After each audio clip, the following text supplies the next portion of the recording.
தந்தைக்கு மரியாதை செய்யுங்கள். பெரும்பாலான தந்தைகளின் இறுதிக் காலம் மௌனத்திலும், தனிமையிலும், சில நேரங்களில் புறக்கணிப்பிலும் கழிகிறது. இது நம்முடைய சமூகத்தின் மிகுந்த வருத்தமளிக்கும் உண்மை. தந்தை என்ற மனிதர் வாழ்நாள் முழுவதும் கொடுத்து மட்டுமே பழகியவர். குடும்பத்திற்காக உழைத்தவர். ஆனால் வயதான பிறகு தாம் எதையும் கேட்காமல் மௌனத்தில் வாழ்கிறார். அப்போதுதான் அவரின் தேவைகளை பிள்ளைகள் அறிந்து நிறைவேற்ற வேண்டும். தந்தையின் மனதை நெகிழ்க்கும் சிறிய செயல்கள்.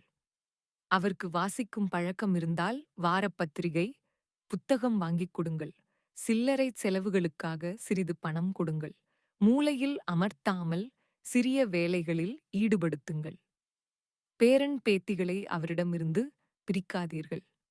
தனிமையை போக்க வானொலி அல்லது டிவி ஏற்பாடு செய்து விடுங்கள்.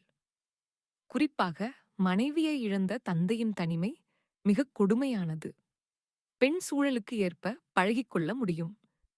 ஆனால் குடும்பத் தலைவனாக இருந்த தந்தை தனது துணைவியை இழந்தவுடன் கையேறு நிலைக்கு ஆளாகிவிடுகிறார்.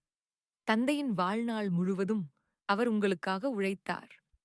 இப்போது அவருக்காக நீங்கள் செய்யும் சிறிய அன்பான செயல்கள்தான் அவரின் இறுதி நாட்களை அமைதியாக்கும்.